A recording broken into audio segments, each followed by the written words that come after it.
dzalika qada illa ayyasha Allah. Wala, dan janganlah takulanna engkau mengatakan Muhammad, jangan pernah sekali-kali engkau mengatakan Muhammad, li syai'in, tentang satu perkara sekecil apapun ini, sesungguhnya aku fa'ilun, akan mengerjakan dalika, hal itu, pada besok, illa yasya Allah, kecuali engkau berkata insya Allah, jika Allah berkehendak. Wadhkur rabbaka idza nasita, dan ingatlah Rabbmu idza nasita, jika engkau lupa.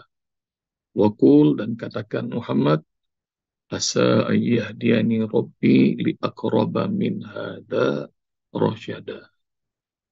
Semoga memberi petunjuk padaku Rabbku li aqraba min hadza rasyada, untuk jalan yang lebih dekat lagi dari ini. Rasyada, kebenarannya, kelurusannya. Bunda, nih ayat 23-24 dapat 3 ilmu dahsyat di ayat pendek ini. Jadi jangan pernah mengucapkan sesuatu untuk masa depan kecuali ucapkan insya Allah. Dan ini adalah teguran keras buat Rasulullah Sallallahu Alaihi Wasallam ketika Rasul dites oleh orang-orang kafir Quraisy, yang habis mereka bertanya kepada pendeta-pendeta Yahudi di Madinah, tanyakan kepada orang yang mengaku Nabi itu tentang 3 hal. Satu, tentang kisah anak muda yang tidur di goa. Yang satu lagi, nomor 2, tanyakan tentang orang yang berkeliling dunia, dari barat ke timurnya dunia. Dan kemudian tanyakan kepadanya tentang ruh. Jadi awal awal surah Al-Kahfi Usbab sudah sampaikan tentang challenge ini. Dan Rasulullah SAW bilang kepada yang nanya nih, orang kafir Quraisy, oke, besok saya jawab.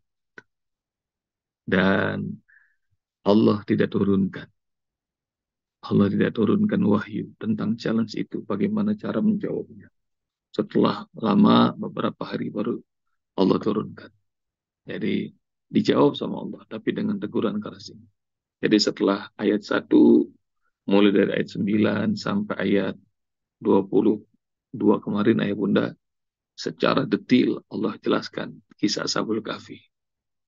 Itu hiburan buat Rasulullah. Tapi begitu dijawab sama Rasulullah tentang data-data yang mencengangkan itu, nah ini teguran keras buat Rasulullah.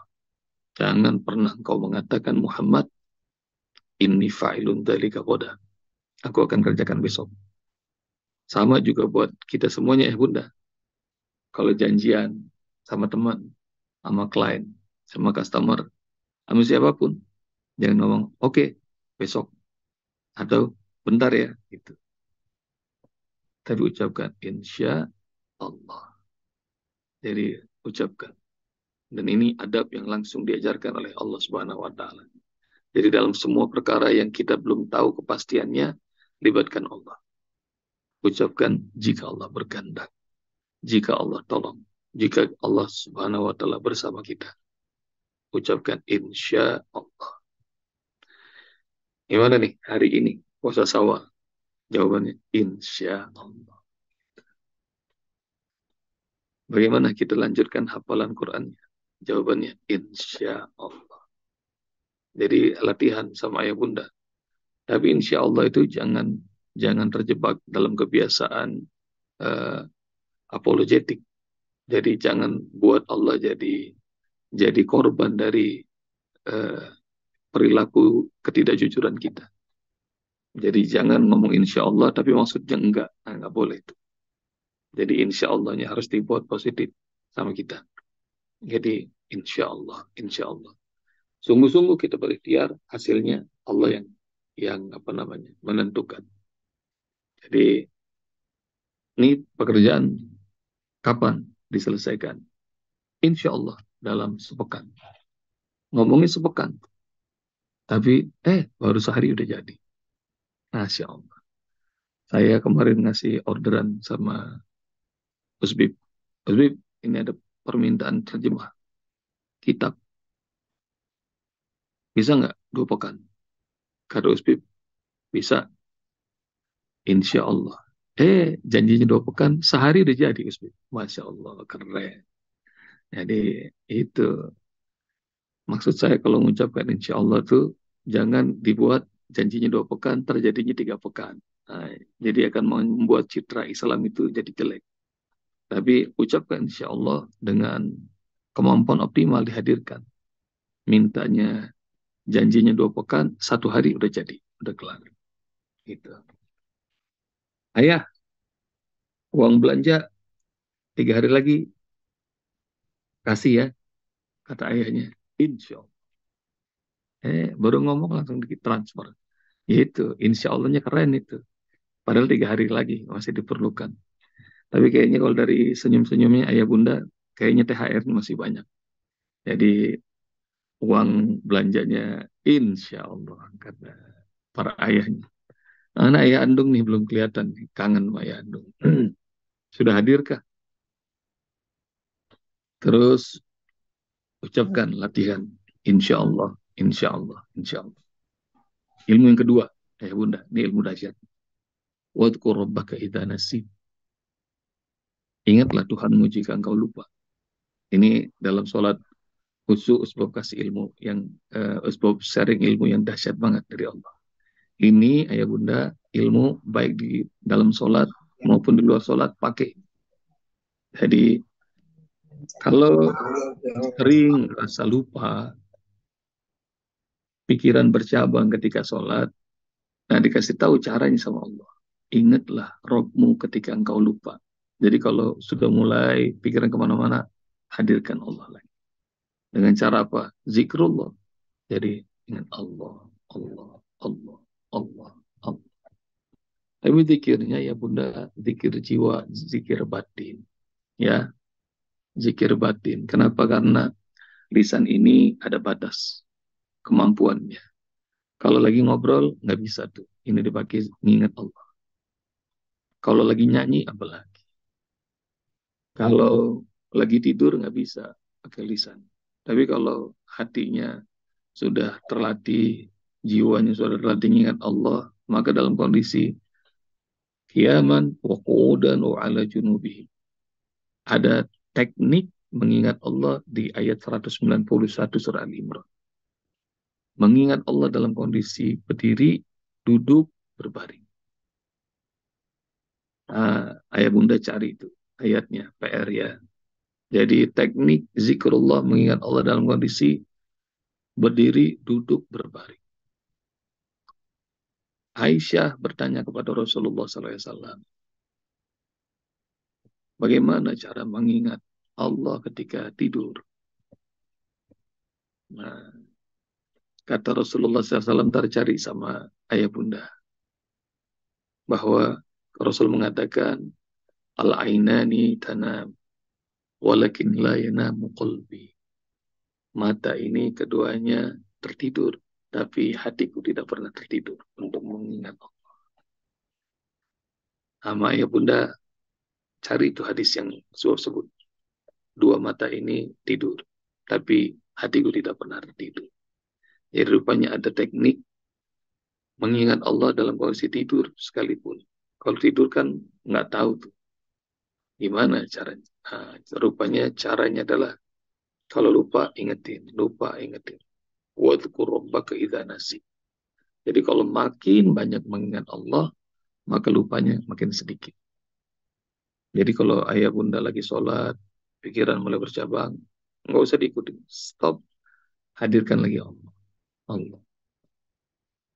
Nah, dalam training sholat khusyuk yang online kita pernah buat, caranya latihannya ya bunda, lidahnya ditekuk, tempelkan ke langit-langit atas lidah, lalu kemudian rasakan detak jantung, lalu kemudian ayah bunda tahan napas, makin detak jantungnya kedengaran berdetak, isi Allah, Allah, Allah. Dia makin cepat berdegupnya Allah, Allah. Nah itu latihannya. Nanti insya Allah kalau ada kesempatan kita bikin kelas offline-nya, terus kasih tahu tuh tekniknya biar merasakan nikmat. Dalam kondisi ayah bunda berjalan, nah bisa mengingat Allah dalam kondisi itu. Dalam kondisi ayah bunda duduk bisa. Dalam kondisi masak bisa. Dalam kondisi tidur bisa. Jadi rasakan tuh. Dan ingatlah Tuhanmu, ingat Allah ketika engkau lupa. Dan ini rumus sebagaimana dalam surat Al-Baqarah ayat sekian, 100 sekian ayat bunda cari. Rumusnya agar selalu diingat Allah. Fadkuruni adkurkum. Ingatlah, aku akan ingat engkau. Aku akan ingat kalian. Jadi kalau makin banyak ingat Allah, Allah makin bersama kita. Makin banyak kita diingat sama. Nah, itu yang beruntung. Dan ayah bunda, mudah-mudahan kita semuanya Allah halalkan menjadi penghuni surganya Allah Subhanahu wa taala. Ada hadis riwayat Tabrani, ayah bunda cari ya. Ini PR nggak tahu nomor berapa.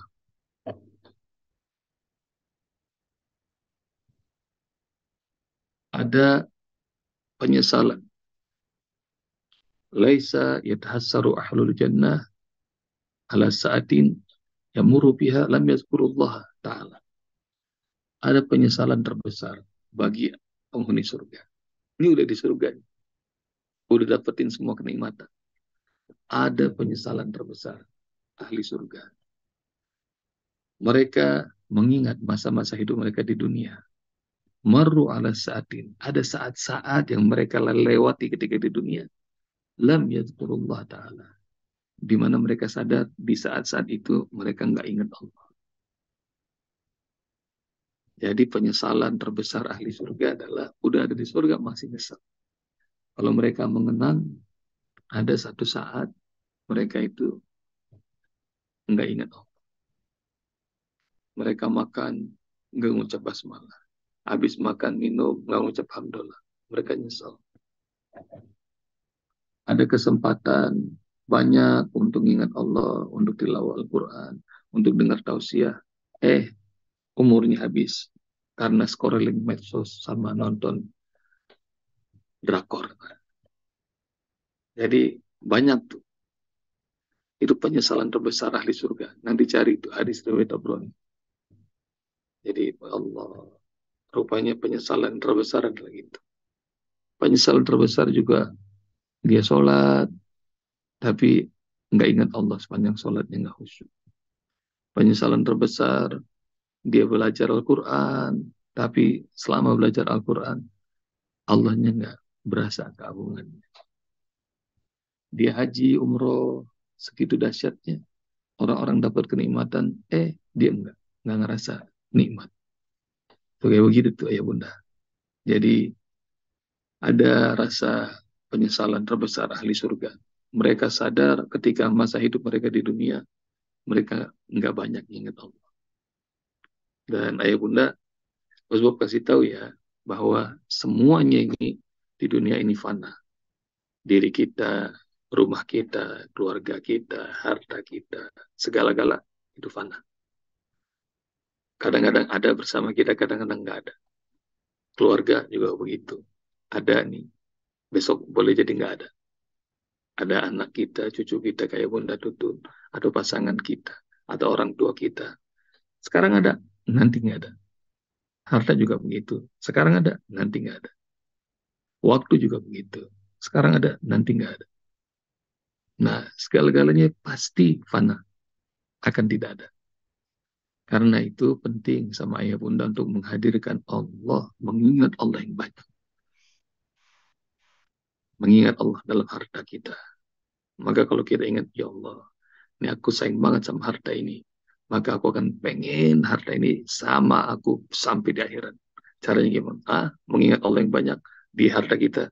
Infak, sedekah. Karena kita cinta sama harta kita. Kita cinta sama keluarga kita, maka harus ada Allahnya. Maka kita didik mereka ini. Nggak bosan-bosannya kita ajakin mereka untuk senantiasa dekat sama Allah Subhanahu wa Ta'ala. Maka kita ingat Allah dalam keluarga kita. Dalam jabatan kita juga begitu. Dalam rumah kita begitu. Dalam semuanya. Harus ada Allahnya.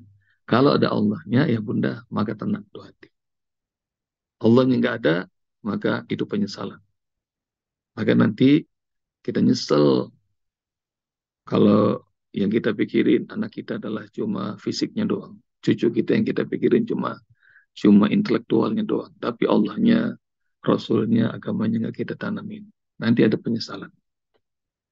Maka selalu harus ada Allah. Wadhkur rabbaka idza nasita. Maka celaka kalau dalam ibadah saja kita nggak ingat Allah.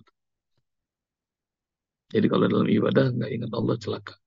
Dalam sholat kita, dalam belajar Al-Quran kita, dalam apapun juga. Nggak ingat Allah dalam ibadah kita. Nah, itu paling celaka. Wa qul as-sayyidina rabbi li aqraba min hadza rasyada. Dan banyak-banyak doa ini.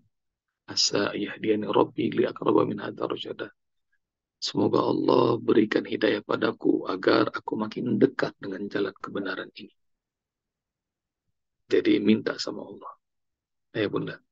Nah, tadi itu kalau sudah dapetin Allahnya, maka nanti akan Allah pilih jalan terbaik buat kita semuanya. Ada sahabat saya Yudi, beliau bilang pulang mudik ke Bandung, aduh ngeliat jalanan macetnya minta ampun. Jadi ngebayangin tuh ngeliat berita stres tuh. Ini mudiknya beberapa tahun yang lalu, bukan tahun ini. Sama, hari-hari ini juga mudiknya parah kan. Selalu setiap mudik. Tapi Masya Allah, hari itu habis subuh, saya tuh ingat, kata Yudi, sebelum berangkat saya sedekah dulu. Habis sholat subuh di masjid, dia sedekah. Mengingat Allah. Dia sedekah di kotak amal masjid dan doa sama Allah. Ya Allah, mudahkan perjalanan mudik. Itu Masya Allah, kata orang macet, saya nggak ketemu macet. Gitu. Ini disebut asa ayyadina rabbi li aqraba min hada rasyada. Allah bakal tunjukin.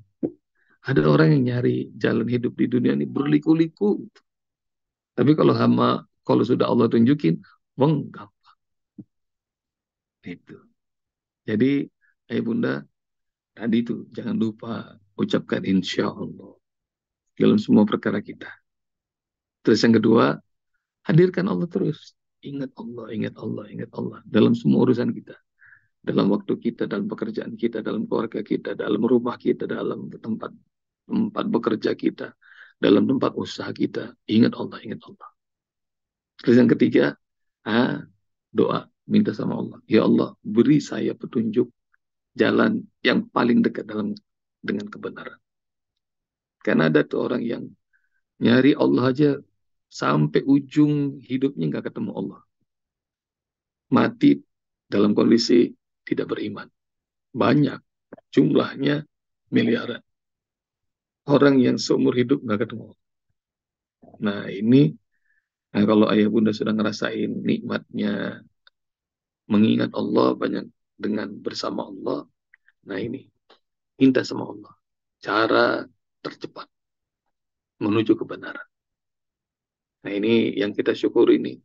Ayah bunda ketemu juga dengan metode kauni yang Allah kasih. Jadi selama ini belajar Al-Qur'annya belok-belok kanan kiri depan belakang pusing. Nah, bacanya aja ribet. Istilah-istilahnya susah kita pahami. Nah, ini bisa Allah mudahkan. Jadi bukan kita yang buat mudah, Allah yang mudahkan. Jadi bisa langsung hafal, ngerti maknanya, tahsinnya, bisa menuliskannya. Kita udah lama nggak nulis nih, ya mudah-mudahan Jumat ini bisa nulis ya. Jadi Usbob masih belum ngerti ini metode Zoom menulisnya yang baru nih, gimana cara ntar nanya sama Umi Deddy dah. Jadi ayah bunda sekalian rahmati Allah, nikmatin 3 ilmu dahsyat di ayat 23 dan 24. Ya, nikmati. Jangan pernah mengatakan aku akan kerjakan besok. Nah, kecuali biasakan, ucapkan insya Allah. Ilmu yang kedua, perbanyak ingat Allah kalau kita lupa. Jadi kalau selalu kita hadirkan Allah, nanti Allah akan selalu nemenin kita. Terus minta petunjuk sama Allah. Jalan yang terdekat ya Allah, menuju kebenaran. Karena yang pintar bukan saya, yang bisa bukan saya Allah, yang hebat bukan saya. Jadi beri petunjuk. Nanti ayah bunda bakal tahu tuh di ayat 60 sampai 82. Nah ini karena ego, karena ngerasa sudah hebat, Musa disuruh belajar. Dengan siapa? Dengan Khidir alaihissalam. Jadi dikasih tahu sama Allah bahwa engkau ngerasa sudah hebat ilmunya. Nih, ada lagi yang dikasih sama Allah. Jalan ilmu yang keren, tapi nggak banyak orang dikasih tahu. Nah, itu ilmu yang pernah Allah hadirkan kepada Khidir alaihissalam. Jadi meskipun ilmu kita tinggi, tetap aja stay humble, ngerasa rendah diri, ngerasa nggak bisa apa-apa. Meskipun harta banyak, jangan sombong. Korun nggak ada lawan sampai sekarang. Jadi tetap sekaya apapun humble, sepintar apapun humble, tawadu. Sehebat apapun kekuasaannya, seluas apapun, nggak usah congkot, nggak usah sombong. Fir'aun aja mati tenggelam. Jadi ayo katakan asa ayah dia ini Robbi liakraba min hada rasyada. Jazakumullah ya Bunda. Mudah-mudahan Allah berikan kenikmatan menikmati ayat 23 dan 24 dan tiga ilmu yang dahsyat ini semoga Allah berikan buat kita semuanya. Jazakumullah. Assalamualaikum warahmatullahi wabarakatuh.